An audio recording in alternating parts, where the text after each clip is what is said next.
Otomobil dünyası ulaşılmaz zirvelerin ve kusursuz vitrinlerin tarihidir. Dergi kapaklarını süsleyen, fuarlarda etrafına kırmızı şeritler çekilen, milyon dolarlık etiketleriyle zenginlerin garajlarında sessizce yatan o makineler. Hepsi mühendisliğin hatta statünün birer anıtı gibi dururlar. Ama gecenin o karanlığı çöktüğünde, o fuarlar ışıklarını kapatıp gittikten sonra sokak lambaları turuncu turuncu yandığında asfaltın üzerindeki güç dengeleri tamamen değişir. Şehrin arka sokaklarında gündüzleri bile insanların arabalarını sürerken pür dikkat ettiği, bırak 50'yi 40'ı bile geçmediği dağların o ıssız ve virajlı yollarında, tamirhanelerin o yağ kokan karanlık garajlarında bambaşka bir dünya başlar. Orada yüzlerce milyonluk, milyarlık çek defterlerinin, para babalarının hiçbir hükmü yoktur. Orada sadece direksiyonu tutan adamın bilekleri, mekaniğe olan inancı ve yanık lastik kokuları konuşur. Bir şey diyeceğim, ben buradan beste çıkartırım ha. Hatta çıkartayım. 2 kıtası hazır bile. Ama konumuza dönecek olursak daha önce burada birçok araba konuştuk. RX-7'leri, MX-5'leri, S2000'leri. En son da otoyolların o asker disiplinli, 4 çekerli rally efsanelerini, Subaru ve Lancer'ın o acımasız savaş makinelerini konuşmuştuk. Onlar sokağa indiğinde herkesin bir adım geri çekildiğini, ancak o devasa kanatlı 4 çekerli canavarların parkurları domine etmeden hemen önce sokakların, o dağ yollarının ve en önemlisi asfaltın üzerinde dans eden başka bir efsane vardı. Kravatlı iş adamları falan değil, elleri böyle yağlı çırakların, cebinde 5 kuruş parası olmayan ama kanı deli akan gençlerin kahramanı olan bir arabadan bahsediyorum. Asfaltı bir tuval gibi kullanmak için doğmuş, virajlarda düz gitmeyi kendine hakaret sayan bir asiden. Bugün o devasa abilerinin gölgesinde kalsa da asfaltın en asi çocuğu olmayı başarmış o efsaneyi konuşacağız. Bugün Nissan Silvia'nın ve kaputunun altındaki o efsanevi SR20 DET motorunun lastik dumanını nasıl bir imzaya dönüştürdüğünün hikayesini anlatacağız. Ben şahsen gaza geldim şu an. Çayınızı kahvenizi koyun, Scandinavian flick yapıp viraja dalıyoruz. Hadi başlayalım.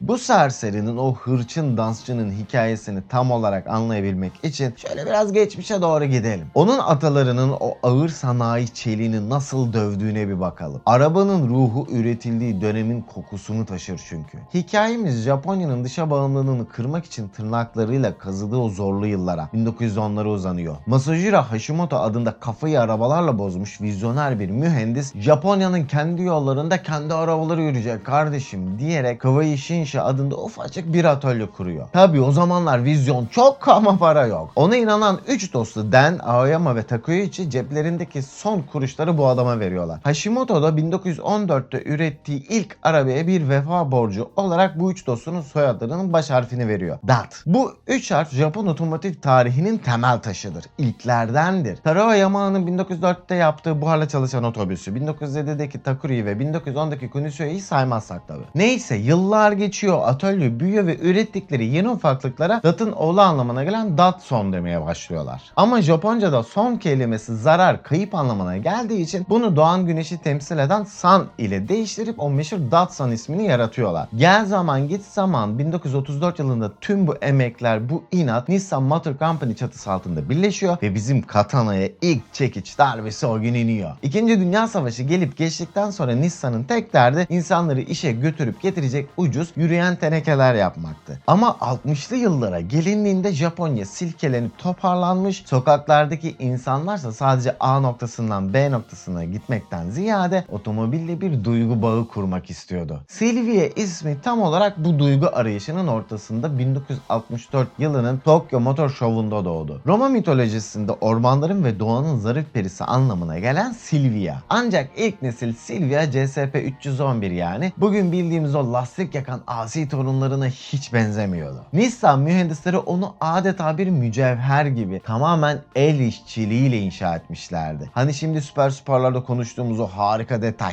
el yapımı. o kadar narindi ve üretimi o kadar zahmetliydi ki topu 554 adet yapabilmişlerdi sadece. İlk Silvia bir sokak dövüşçüsü değildi henüz. 1.6 motoru ve 4 ileri vitesi vardı. Ama Nissan mühendisleri bu ismin genetiğine öyle bir virüs, öyle bir arkadan itişli kod bırakmışlardı ki yıllar geçtikçe o zarif peri sokakların karanlığında evrimleşecek ve tam bir psikopata dönüşecekti. 70'li ve 80'li yıllar boyunca Silvia S10, S110 ve S12 kasalarla köşeli hatlara sahip şık bir şehirli olarak takıldı. Gitgide daha da sertleşen bir şehirli ama. Özellikle S12'de bir şeyler değişmeye başladı. Ancak 1988 gelip çattığında Japonya'nın o çılgın balon ekonomisinin zirvesinde Nissan elini kaldırıp masaya öyle bir şasi vurdu ki otomotiv tarihinin en büyük alt kültürlerinden birinin fitili ateşlendi. Nissan Silvia S13. S13'e basitçe yeni kasa Silvia deyip geçemezdiniz. O Nissan'ın gençlere alın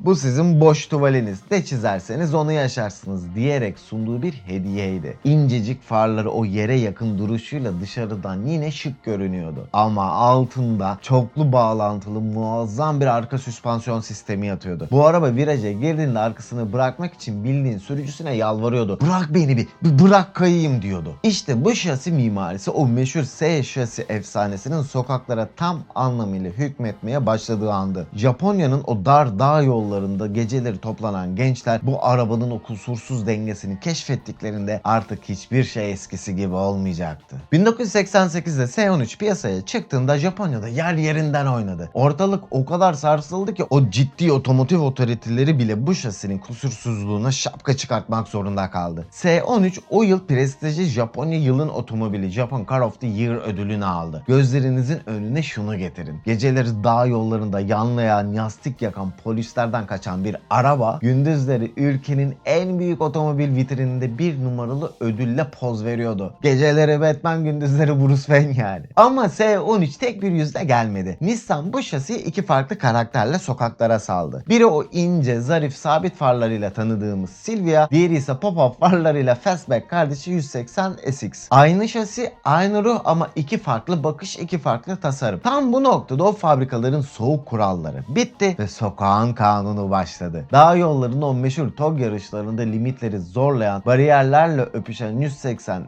SX sahiplerinin o pahalı pop-up farları tamir ettirecek parası yoktu. Ne yaptılar biliyor musunuz? Gittiler hurdacıdan daha ucuz ve daha hafif olan Silvia ön panellerini alıp kendi 180 SX'lerinin burnuna taktılar. Ortaya arkası 180 SX, önü Silvia olan melez bir canavar çıktı. Adına da Slate dediler. Yani Sil 80. Aha al sana yine Initial D referansı. Kaçılamıyor. Bu arabayı Nissan üretmedi bu arada. Bu arabayı cebinde parası olmayan ama direksiyona aşık olan o sokak çocukları yarattı. Hatta Kids Heart diye bir firma 1998'de bu sokağın yarattığı devasa talebi görüp demek ki böyle istiyorsunuz diyerek Nissan'dan izin alıp sınırlı sayıda sadece 500 adet Slate bile üretti. Sokağın gücü buradaydı işte. Ama bu şasiyi, bu isyankar ruhu asıl efsane yapan şey kaputun altındaki kalpti. S13 ilk yıllarında CA18 DET adında sağlam ama biraz eski usul ağır bir motorla geliyordu. O beklenen yırtıcılık tam olarak orada değildi. 1991 yılına geldiğimizde Nissan mühendisleri masaya asıl atom bombasını bıraktı. SR20 DET. Tamamen alüminyum bloklu 2 litre 4 silindirli ve turbo beslemeli bu motor Japonya'nın tamirhanelerinde ve sokaklarında büyüyen, arabalara sevdalı her gencin rüyasıydı. Hafifti, arabanın burnunu yormuyor, dengeyi bozmuyordu. Devir çevirmek onun için bir tür ibadet gibiydi ve hepsinden önemlisi tam bir Lego gibiydi. Üzerine ne koyarsan koy kabul ediyor. Turbonun basıncını açtıkça daha yok mu? Daha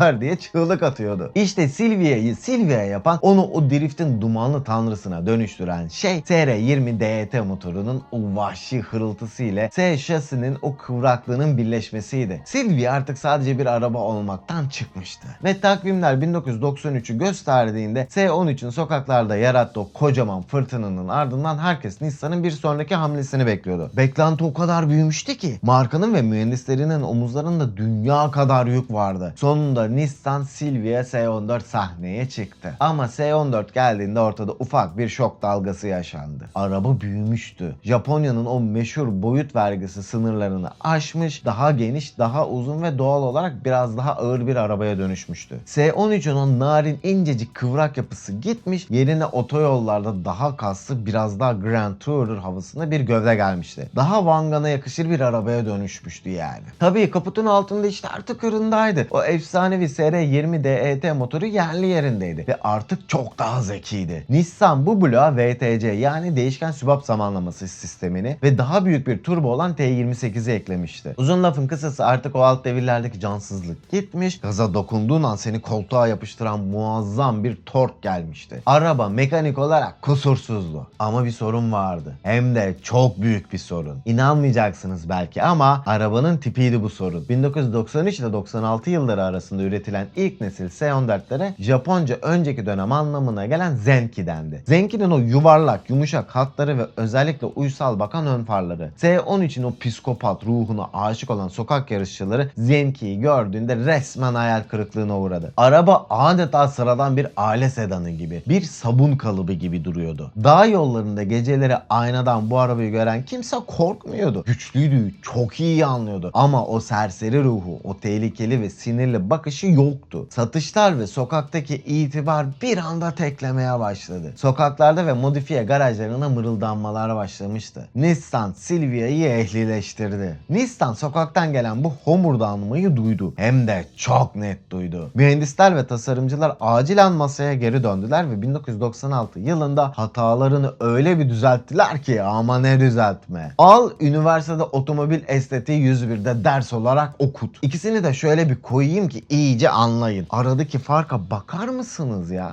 Nereden nereye? Nissan arabanın mekaniğine neredeyse hiç dokunmadı. Ama o ön tarafı tamamen baştan yarattı. O uysal yuvarlak farlar gitmiş, yerine kısık, çekik, karanlık ve öfkeyle bakan keskin farlar gelmişti. Kaput çizgileri daha agresifleşmiş, ön tampon resmen yeri ısırmaya hazır bir köpek balığına dönüşmüştü. Koike sokaklara indiğinde herkes derin bir nefes aldı. Kral ehlileşmemişti. Sadece üstünü değiştirip intikam için geri dönmüştü. S14 Koike o agresif duruşuyla ben buradayım, o virajı ya benim kurallarımla dönersin ya da seni bariyerlere gömerim diyordu. İşte o an S14 efsanesi gerçek anlamda sokakların saygısını kazandı. 1999 yılına gelindiğinde ise dünya yeni bir milenyuma, 2000'li yıllara girmeye hazırlanıyordu. Otomobil dünyasında artık dijitalleşme başlamış, arabalar ağırlaşmış, elektronik asistanlar o saf sürüş hissinin arasına girmeye başlamıştı. Tam bu eşikte Nissan masaya son bir şaheser, otomotiv tarihine bırakılmış bir veda mektubu koydu. Nissan Silvia S15.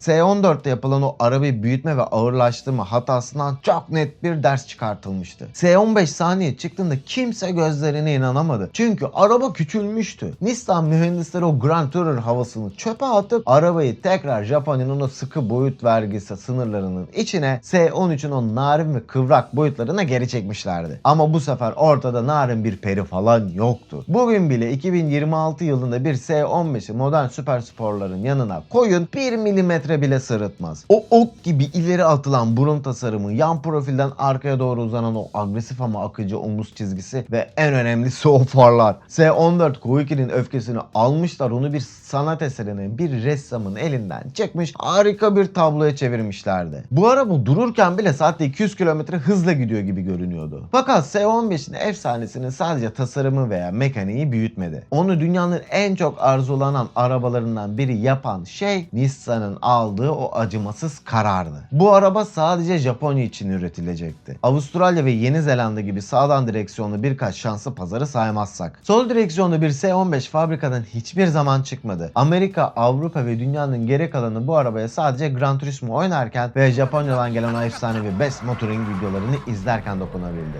S15 Batı dünyası için tam bir yasak elmaydı. O ulaşılamazlık, o sadece JDM kültürüne ait olma durumu arabanın etrafındaki o mistik hali öyle bir büyüttü ki insanlar bu arabayı ithal edebilmek, direksiyonunu sola alabilmek için servetler harcamaya, sanayilerde ömür çürütmeye başladı. Ulaşılamayan şey her zaman en değerli olandır. S15 bu kuralın asfalt üzerindeki kanıtıydı. Tabii kaputun altında işler artık şakaya gelmeyecek bir noktadaydı. S15 iki ana donanımla geldi. Atmosferik motorlu günlük kullanıma uygun uysal kardeş Spec S ve bizim asıl ilgilendiğimiz o psikopat Spec R. Spec R, SR20 DET motorunun ulaştığı nihai zirveydi. Motor bloğu aynıydı ama Nissan bu sefer sistemi değiştirmiş, rulmanlı bir turbo kullanmıştı. Gecikmesi gücü neredeyse sıfıra inmişti. Gaza bastığın an o pervane anında dönmeye başlıyor ve 250 beygirlik güç, 275 Nm tork, arka tekerlekleri şimşek gibi iniyordu.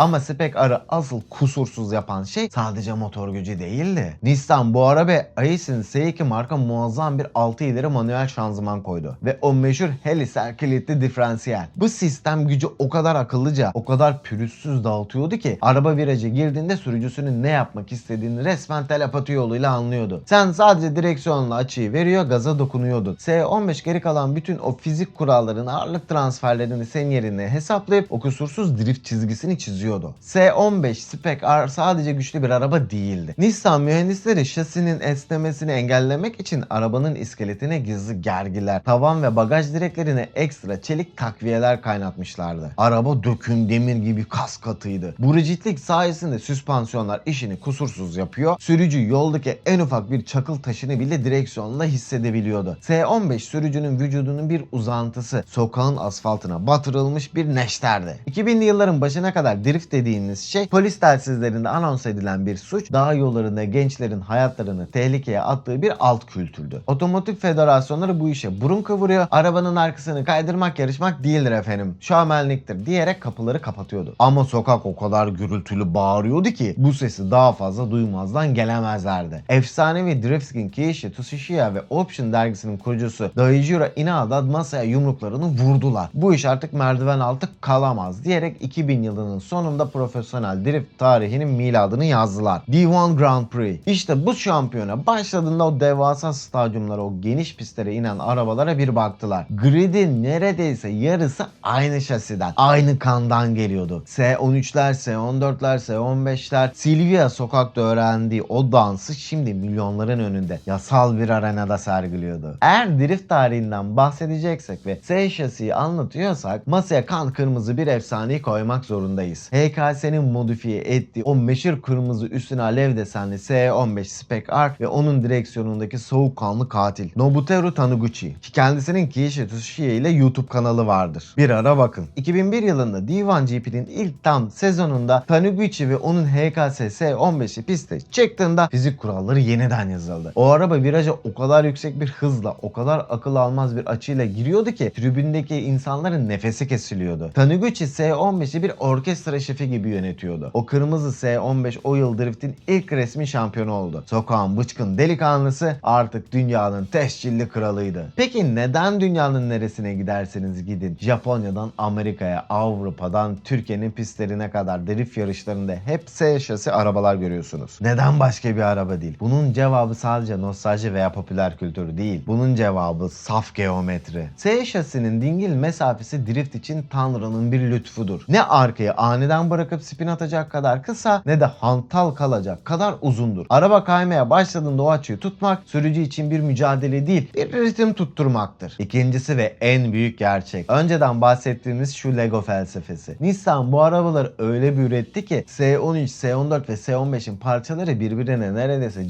cıvatasına uyar. S13'üne S15 motoru takarsın. S14'ün süspansiyonunu S13'e uydurursun. Eğer pistte bariyerle öpüşürsen ertesi gün sanayide parçayı bulup arabanı tekrardan piste çıkartırsın. RX-7'nin o nazlı Wankel motoru kırıldığında aylar beklersin. Ama SR20 DT kırıldığında bir hafta sonunda yenisini toplarsın. Ve bu arabanın ruhunu bugün bile o ilk günkü tehlikeli sınırlarında yaşatan adamlar var. Mesela Naoki Nakamura. Adam pistlere çıkmıyor değil, çıkıyor. Ama o kurallı ve güvenli stadyum yarışlarına Kansai sokaklarının onun yasa dışı ve şiddetli ruhunu taşıyor. Nakamura'nın o pembe mor renkli S şasi arabalarıyla pistte bile olsa öndeki arabanın kapısını milimetreler kala yaptığı o vahşi tandemler sanki yasal bir yarışta değil de gece yarısı bir dağ yolundaymış gibi acımasız. İşte o agresiflik Silvia'nın aslında ne için yaratıldığının canlı bir kanıtıdır. Ama maalesef her güzel şeyin bir sonu vardır. Yıl 2002. Otomobil dünyası için o son. Milenyumun hemen başlarında o soğuk rüzgarlarla geldi. Japonya'nın o çılgın balon ekonomisi çoktan patlamış, otomobil firmaları hayatta kalma mücadelesine krizine girmişti. Nissan iflasın eşiğinden dönmek için Renault ile o meşhur ittifakı kurmuş ve şirketin başına maliyet katili lakaplı Carlos Ghosn geçmişti. Ghosn'un tek bir kuralı vardı: şirkete kar getirmeyen, niş ve duygusal olan her şeyi kesin. Bunun üstüne bir de o acımasız çevre otoritelerinin getirdiği yeni emisyon kuralları bindi. O bizim yere göğe sığdıramadığımız devir çevirmeye ve yakıt yakmaya aşık SR20 DET motoru ne yazık ki bu yeni çevreci kuralların duvarına tam kafadan tosladı. Motoru güncelleyip o yeni standartlara uydurmak krizdeki Nissan için kabul edilemez bir maliyet demekti. Ve o zor, o can yakıcı karar verildi. Ağustos 2002. Fabrikanın üretim bantları son kez bir S şasi için yürüdü. Son Nissan Silvia S15 üretim bandından inip fabrikadan çıktığında garajlarda, o dağ yollarında ve stadyumlarda derin bir sessizlik oldu. Sadece bir arabanın üretimi durmamıştı. Mekaniğin o en saf devri kapanmıştı. Ama asıl trajedi araba üretimden kalktıktan yıllar sonra başladı. Bugün otomobil dünyasında drift vergisi dediğimiz o acımasız kavramın bir numaralı kurbanı Silvia ailesidir. Hatırlayın, hikayenin en başında ne demiştik? Bu araba cebinde parası olmayan, elleri yağlı gençlerin boş tuvaliydi. Ucuzdu, parçası boldu, ulaşılabilirdi. Ama o gençler bu arabaları alıp dağ yollarında bariyerlere vura vura, pistlerde duvara sürte sürte füze adını verdikleri hurdalara çevirip sayılarını o kadar azalttılar ki bir de üstüne 2006'da Hızlı ve Öfkeli Tokyo Drift filmi patlayıp Han'ın o meşhur S15'i tüm dünyanın aklını başından alınca olanlar oldu. Talep patladı, arabalar bitti. Bugün temiz, kazasız, kulesi, direği işlemsiz, orijinal bir S şasi bulmak çölde su bulmaktan daha zor. Özellikle yurt dışında o sanayi çıraklarının zamanında 3-5 bin dolara alıp sağa sola yanladığı arabalar bugün açık arttırmalarda 100 bin dolarların üzerinde fiyatlara satılıyor. Türkiye'de ise S14'ler 2 milyondan başlıyor. İşin en acı, en ironik tarafı da ne biliyor musunuz? Sokağı kazımak, asfaltı ağlatmak ve virajlarda o dansı yapmak için doğan o serseriler bugün milyon dolarlık koleksiyonerlerin iklimlendirmeli loş garajlarında üzerlerine 1 gram toz bile konmadan hapis hayatı yaşıyorlar. Asfaltı hissetmeden, yanık lastik kokusunu içine çekmeden sadece değerlensin diye bekleyen birer hisse senedine dönüştüler. Silvia'nın ruhunu yapılabilecek en büyük ihanet belki de budur. Bir sokak dövüşçüsüne smoking giydirip onu camdan bir vitrine kilitlemek. Ama ne olursa olsun bir yerlerde, bir garajın derinliklerinde hala o SR20 DET'nin sesini sokaklara taşıyan, arabasını vitrine değil asfalta çıkartan birileri var. Ve o motorlar çalıştığı, o lastikler duman çıkardığı sürece Silvia efsanesi o dumanın içinde sonsuza kadar yaşamaya devam edecek. Ve işte dostlar, bugünün konuğu Silvia'ydı. Buraya kadar izlediyseniz, benimle beraber dertlendiyseniz yüreğinize sağlık. Siz bu serserilerin hangisine aşıksınız? S13'ün o saf, boş kanvas ve asi ruhu mu? S14 Kouki'nin aynada gördüğünüz an arkanızı kollamanızı gerektiren o karanlık ve öfkeli bakışı mı? Yoksa S15'in o kusursuz jilet gibi duruşu mu? Yorumlarda mutlaka buluşalım. Her birini tek tek keyifle okuyorum. Ve eğer otomobil dünyasının bu tarz samimi, dertli ama o gerçek mekanik ruhunu koruyan hikayelerinin devam etmesini isterseniz kanala abone olup kulübe katılmanız ve videoya bir beğeni bırakmanız benim için inanın dünyalara bedel. Bu platformda bu tarz işleri ayakta tutan yegane şey sizin bu desteğiniz. Flat Out yaşamayı unutmayın. Kendinize çok ama çok iyi bakın. Sonra görüşürüz.